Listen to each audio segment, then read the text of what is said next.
Welcome to the Women's Money Wisdom Podcast. I'm Melissa Joy, a certified financial planner and the founder of Pearl Planning. My goal is to help you streamline and organize your finances, navigate big money decisions with confidence, and be strategic in order to grow your wealth. As a woman, you work hard for your money, and I'm here to help you make the most of it. Now, let's get into the show.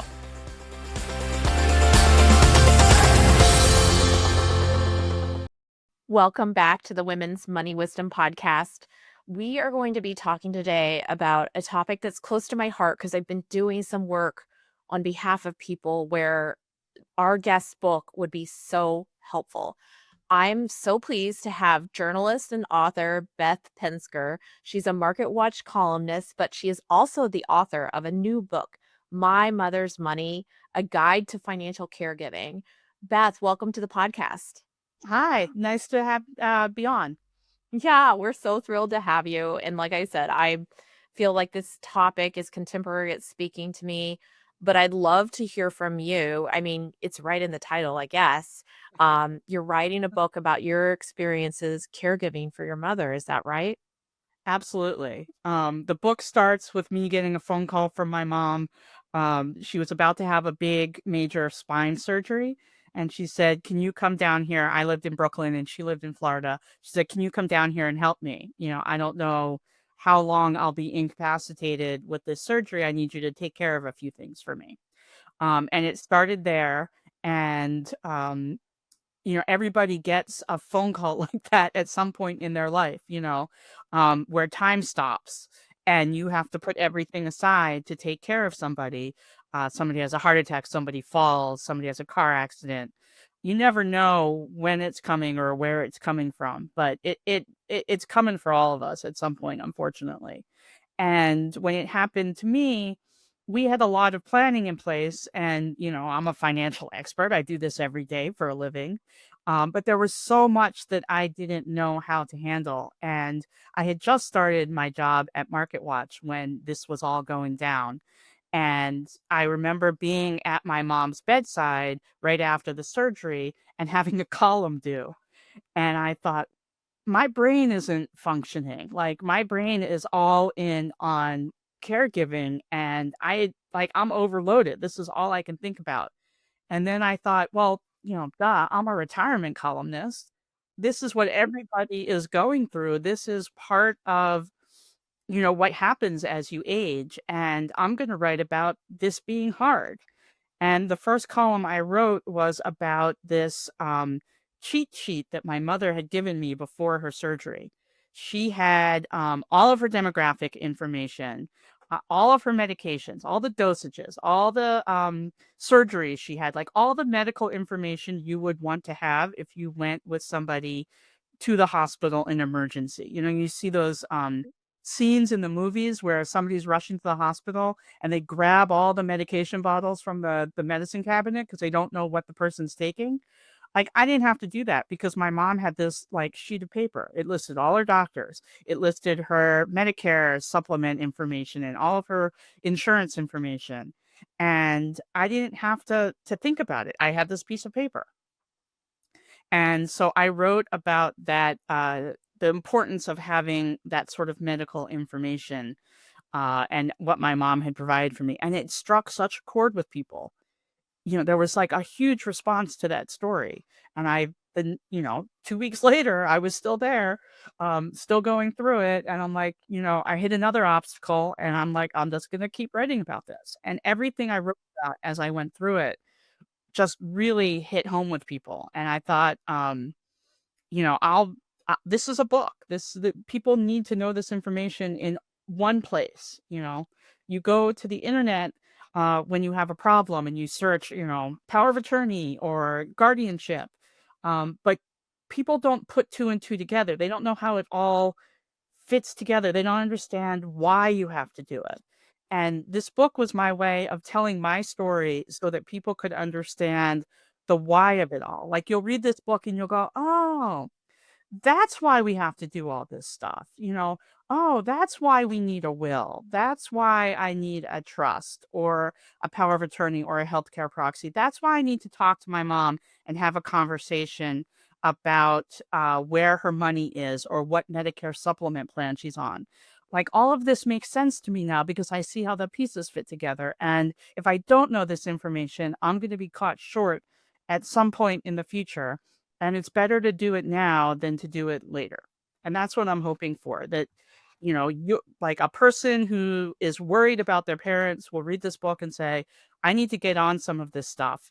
I don't know how to talk to my parents about it. And then they'll give the book to their parents and then say, read chapter 5 and let's talk about it.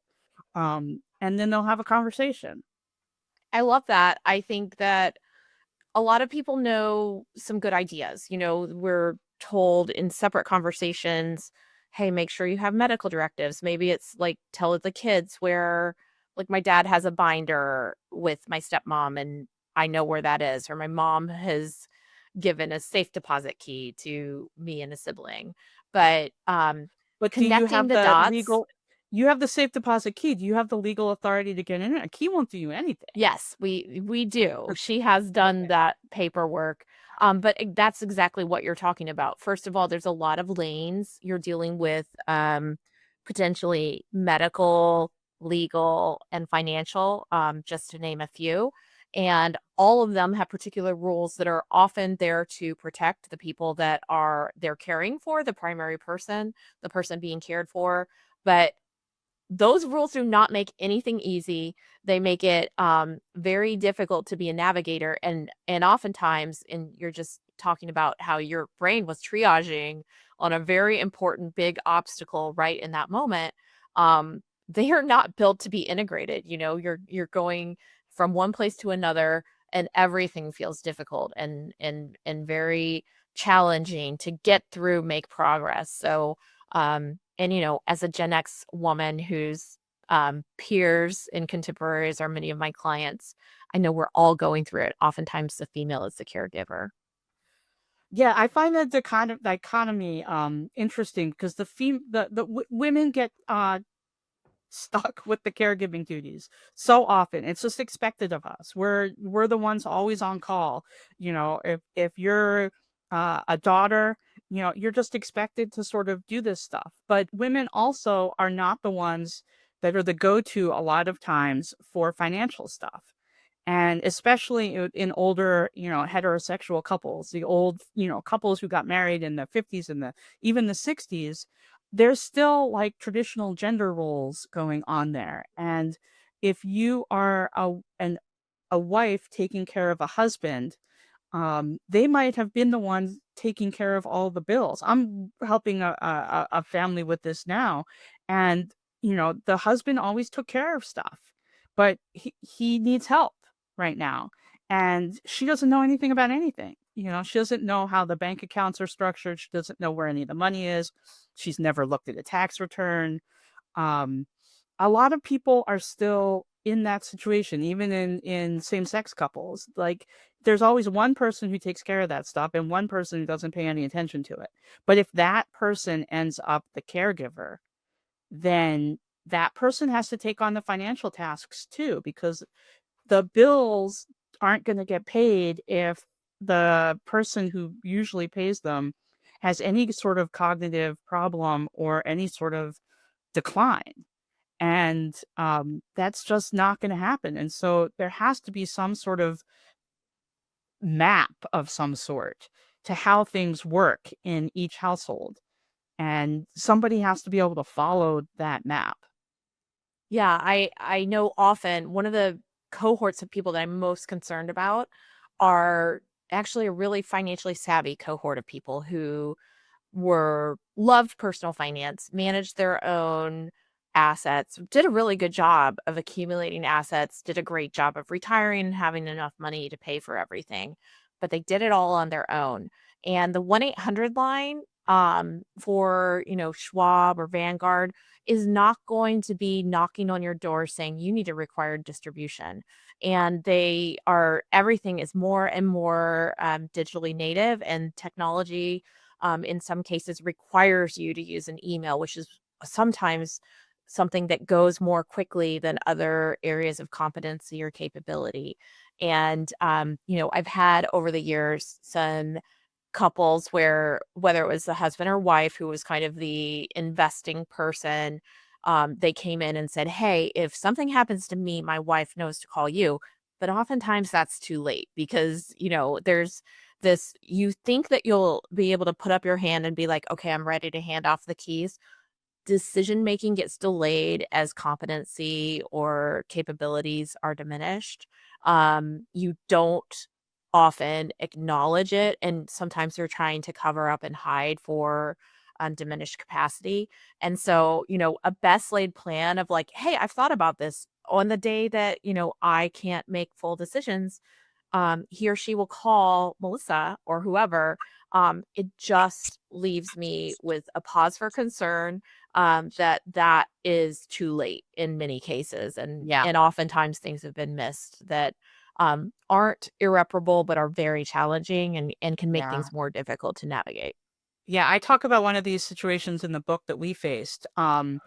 When my mom first had her surgery, we thought she was going to be just like back up and on her feet. She wasn't in any sort of decline that we knew about.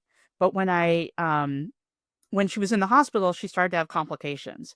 And, what was supposed to be a week in the hospital and a week in rehab turned into, multiple weeks. And I figured out that, bills needed to be paid. She wasn't home and wasn't on these things. And so, by week 3 to week 4, I had to start going through her desk. And I found past due notices for the long-term care insurance, which Oh my was our gosh. Your lifeblood. heartbeat. Yeah. Oh my And goodness. one thing with that particular account, like she had a trusted contact name.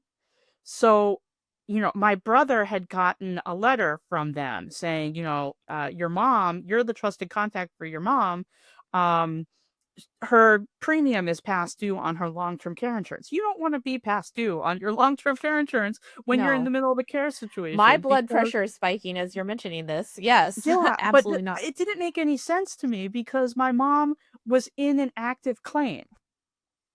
And so she shouldn't have been paying a premium. If when you're in an active claim, you don't pay the premium.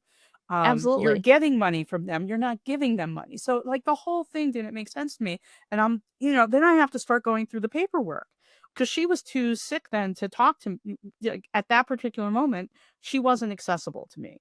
And, so I start going through this paperwork and I realize that my mom hadn't been feeling well before the surgery, but hadn't told any of us. And she had lapsed on her claim paperwork. And it had been 90 days since she had filed any of the long-term care insurance paperwork for reimbursement. And so she had fallen out of claim and therefore they wanted a premium again. And it's $6,000. It's not some small amount of money that has to change hands. And so instead of getting $6,000, now we owe them $6,000. And I had to get them on the phone, but of course you can't just get them on the phone. I wasn't registered as her power of attorney with them. So then we got to exchange paperwork before I can even talk to them. And then so we do that. Like now we're 3 days into this, right? And she's got a past due premium. And they tell me I have to FedEx them a check for $6,000 and then sort out her paperwork and recertify the claim. And it's just all this paperwork. I have to get timesheets for the last 90 days from all the caregivers. I have to get all new W-9s and tax paperwork and ID from the caregivers. I have to get the doctor to recertify that she is sick enough to need long-term care insurance. She's in the hospital and she can't talk and she can't move, right? Like, I didn't think that was going to be a problem, but it was. So I had to do all this paperwork in the middle of caring for my mom and and also take $6,000 out of my money and mail it to them. Uh, and then, months go by and the claim gets recertified and then they give the $6,000 back, but they don't send it Federal Express at that point. That comes that comes back regular mail. So I'm like, caregivers are constantly out of pocket for sums of money like that. And you float money, and you get it back, and like it goes just in and out of accounts, and it's just, mind-boggling, all the rigmarole that you have to go through. But, like, if she hadn't, if I hadn't gone to her desk, my brother would have gotten that notice, and we would have, seen the situation and done something about it. But if she had just stopped paying, she would have lost her insurance, Yeah, and and that that would have been insurance was terrible. probably yeah, that insurance was probably sold to her decades ago. And if you think about the logistics of keeping that trusted contact's contact information, for example, up to date, that is a major challenge. And there's a lot of um, moments in time across or down the road where you could have missed that. Let's say what Yeah. someone steps in to care for a relative who isn't their parent, or their parent hasn't disclosed as much about their financial condition, because that's certainly every family has a different culture of sharing and how much they share, and we can talk about the risks of Mm. both, right? Sometimes, it's like, oh, here's all these things that are super valuable in the house, and everybody's like, like clamoring for access to the super cool painting or lamp. And other times they have no idea there's a long-term care policy to begin with. um and so, you really, as you're describing that moment in time, I know that you're probably dealing with 8, 10 other things that are, legal, getting your name as power of attorney onto accounts, medical, trying to get your mother into better condition, which in a perfect world would be the only thing you had to focus on. Um, Financial, getting the ability to write the checks, reimburse yourself, keeping track of everything, going through the indignities of a process that makes it very, very difficult for you to take action quickly. The Mhm. fatigue, exhaustion, anxiety, and stress have to have been mounting as you're tackling these moments in time and telling your Absolutely. readers about it. Yes, and the one, at that point, right?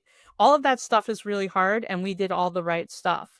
Because we had the power of attorney document. It was a legal, up to date, valid power of attorney document. I had the healthcare proxy. I had the HIPAA authorization. I had all the documents I needed. If I didn't have those documents to start with, when my mom called me and said, I'm having surgery, I need help, we would have had to go to court before we could do any of that. I wouldn't have been able Right. to help her at all. And the equation I like to present to people is, you can get that power of attorney pretty easily. You can download one from the internet. They have free options, there are paid options, there are customized options. You can go to a lawyer. Just a power of attorney is going to cost you, $100 or less. $100 to like free, So Yeah. if you don't have that document and you need it, it's $18,000 in a year of your life. Um, so, Yeah. when people And say, you're if going to court in Florida. You're not going to court in Brooklyn. yeah, Like, this is not a process that you can just be like, "Sorry, I'm, just hanging out here." You need to hire an attorney to appear on your behalf. It's not gonna be the first court date that you get the power of attorney. Like, it exactly. is a long period of time. It is a long period of time and it's hard, and you're going to have to lay out all your own money in the meantime. But, Yeah. this is what I'm trying to explain to people by telling the story of what you have to go through in these situations. Because if you realize that it's like, oh, it's on my to-do list, I'll get to it, it's not really that important right now, nothing bad's going to happen. I don't have that much that I need to worry about. Nobody in the family has any money. It doesn't matter. Um, you know, if you read my story, you'll be like, "Oh, now I get it." Now I get that, like, if I take 5 minutes right now and take care of this, I am protected against things happening that I'm going to have to struggle with down the road. And so it's not about estate planning. It's not about money. The reason I don't use estate planning anywhere in my title or in any of the things is because this is about caregiving. This is about taking care of the people that you love, and about them, somebody someday being able to take care of you. And we're all connected to other people somehow. Like, there are very, very few people in this universe who have nobody at all.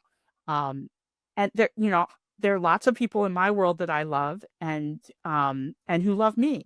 And I don't want them to have to struggle to take care of me, and I don't want to have to struggle to take care of them. And so this is the stuff we do for each other. And it's hard, and there's tasks that you have to complete that you'd rather not do, but like we love people, and so we do them. And it's important stuff, and like it's stuff that people need to think about deeply and get on top of, really. Like it's basic like life adulting for, people who are connected to other people. I use the adulting analogy quite a bit, whether it's I need to do business adulting this quarter, caregiving adulting, relational adulting is what you're describing in the book. If you take us back to the book, so you left us, there was this acute event where your mother had a planned procedure, but then there were complications. And also, as you uncovered layers, got your, boots on the ground, you're realizing, oh, there may have been more need than your mother was able or willing to admit leading up to these moments in time. So then tell us a little bit about your journey, because I know you've shared with me the book is chronological and it takes you through your story, but then you're along the way, you're sharing lessons learned that are critical for other people to understand. Integrating a complicated and complex narrative, I think is so valuable. So what happened after that? Was your mom able to leave the hospital? She was able to leave the hospital. She bounced back and forth, back and forth, back and forth. And from the time she had her surgery till the time she died was about, a little less than 9 months. And it went fast. Like, some people are in this. I talked to people in my book who were in a dementia care situation for 12 years, 10 years. These are all common timeframes for dementia. And some people had instant deaths, car accidents, heart attacks, strokes. You don't know what you're in for when you start. Our time taking care of my mom was intense, and relatively short. And then so from the time she had surgery to the time I filed her last tax return was like a little over a year. And so I was able to tell that story in a manner that doesn't drag on and on. Like, it would be hard to tell that story Yeah. over the course of 10 years. But because it happened for us in this rather condensed time period, I went through all the things that you would go through over 12 years. I just went through them in 14 months. And so, these things are you can't avoid them, like, if your loved one's going to end up in hospice, they're going to end up in hospice at some point, So my mom ended up in hospice. It was just 8 months after she had surgery. For a friend of mine who I interviewed for the book, her mom had dementia care for 12 years and then went on hospice and then outlived hospice, because hospice, Wow. you certify for 6 months and then you have to get recertified. Well, her mom outlasted hospice at the end of all of that. And, they were spending down her money, and her money ran out 1 month and 1 day before she died at Wow. 90. I think she was 93. I have to go back and check the book. But you can't like, that's just, you go with the punches at that point, but you do the best you can to prepare for that. So her mom had a nice amount of money left. They cared for it, and were careful with it, and it made it almost to the end. And then at the end they had to make some decisions about, what are you going to do, because there are very few fortunes of any kind that can last through 10 plus years of dementia care. Like, that's just a really big expense. It's like $15,000 a month to care for somebody Right. in that situation. And a lot of people run out of money at some point along the way. Mhm. And, For my book sure. goes into the choices that you have at that point, how to make the money last as long as possible, how to be careful with it, prudent with it, but then what do you do when you run out of it? And, these are all things that real things that real people face, from all spectrums of income that you start with, from all spectrums of, like, like my generation and our generation might have a certain level of professional career success and a certain level of savings, but it doesn't mean our parents had that same level of savings. And it doesn't mean our children, have that same level of savings. And so, we're all headed for the same decisions no matter what. Well, what did you learn that you would do differently or that you changed with your own planning and you remind other people to do after you had this intense, call it a year-long experience that, no, you don't wish on anyone, but it's so beautiful that you were able to be there and be a caregiver for your mother. I am definitely a lot more conscious of the paperwork I generate and the roadmap. I am just a lot more clear about things that only exist in my head. I'm a divorced person. So, um, as a single adult who's not legally connected to another human being who could easily take over for me at the moment, my boyfriend would beg to differ. Yeah. But legally, I am a single adult, and that there's a certain responsibility that comes with that to make sure that if something would happen to me, somebody would be able to clean up after me when I'm gone, and somebody's got to turn out the lights when you're done.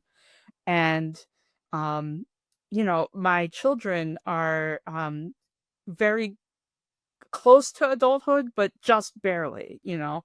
And it's not fair, I've realized, to put that on them, but, they're my closest living relatives at the moment.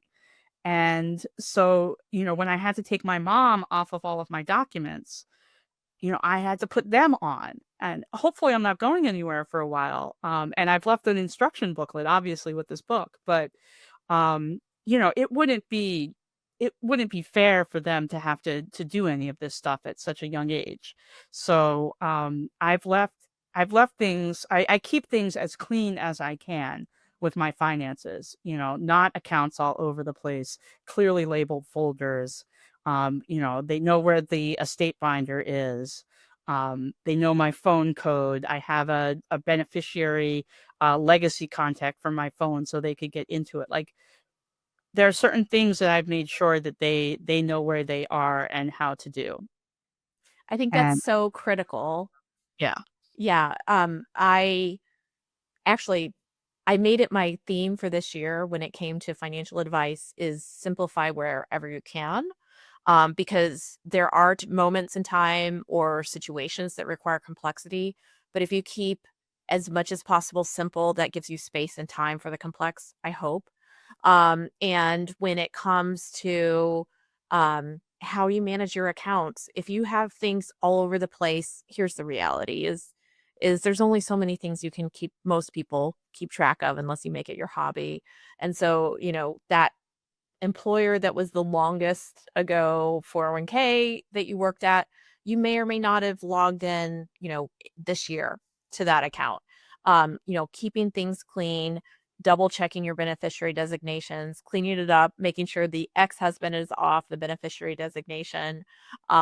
You have backup and successor trustees. If you have a power of attorney and you've named a sibling, and then you say, well, what happens behind there? They're your age, so if you experience dementia, they may also be experiencing aging health impacts. There's just so many considerations, just as you're describing, where simple may be better. I do not judge people who do not use financial professionals, legal professionals, etc. There's a right situation for everyone, but the financial professional, if not everyone does this, but the right person would help you keep track of things and say, oh, what would happen with that account if something happened to you? You have that inherited stock that's at the transfer agent. Do you have a TOD so your kids get that and don't have to explain or go to court or, use a will to fund the trust or things like that? So there's so many different little pieces of financial and legal hygiene that can assist um, many years in advance of the moment in time that you need it. absolutely. I totally agree with that 100%. Well, tell us how people can follow you, Beth, and where they can find this book. I am so excited to hear about it. I think we're recording this episode before the book comes out. So I've got my order in, but where can people find this book? For some of you, it may be a great gift around the holidays. Let's not call it a Christmas gift because it's may come with chores, but I think it would be great for, kind of fireside conversations when people get together at the holidays, maybe this Thanksgiving. That is my hope for this. In the vein of keeping things simple, I'm just my name everywhere. So bethpinsker.com, Beth Pinsker on all social media, and I'm easily findable. I've been a journalist for 30 years. I'm way out there in the world. It's the book. It will be at all major booksellers, online and in person, and it'll be it'll be easily found. Put it that way. I love it. And congratulations on a job well done in such an important topic. This is a work that I know is going to be helping so many people. And I love the idea of, kind of like, hey, mom, can you read this chapter? Hey, brother and sister, why don't we all talk about this when we get together? And here's a little reading primer. I have seen it So work in person. We could not get a friend of mine's father to activate his VA benefits, and he and his wife read the chapter on the VA benefits in my book, and they went down and they organized a trip to the VA and they registered for his VA benefits just in the nick of time because he needed some care afterwards, and he's now getting a stipend and home health care. So a amazing. copay comes from the VA, and some of his medications are zero copay through the VA. And he was convinced to do it finally after, many, many years because they both read the chapter in the book. We're like, here, this explains it to you. Well, I love that. I know you're not going to hear every story of how your book helped people, but I hope you get some of that great feedback because that's got to make you feel good. It does. It does. Well, Beth, thank you so much for joining us. It was a pleasure to meet, and congrats on the book. Thank you.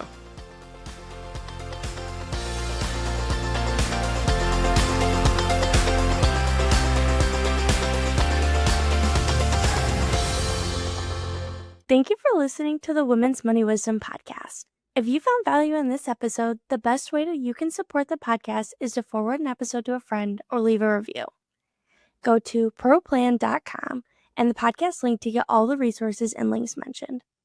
This presentation by Pearl Planning is intended for general information purposes only. No portion of this presentation serves as a receipt of or a substitute for personal investment advice from Pearl Planning or any other investment professional of your choosing. Copies of Pearl Planning's current written disclosure brochure and Form CRS discussing our advisory services and fees are available upon request or on our website platform at pearlplan.com. The information that we share is meant to educate and inspire, not serve as personalized financial advice. Everyone's situation is unique, so be sure to consult with your own financial professional for guidance that fits your life. And just so you know, the opinions shared in this podcast are Melissa's own and those of her guests. They don't necessarily represent any organizations with which Melissa is affiliated. For more important disclosures, please go to our webpage at pearlplan.com.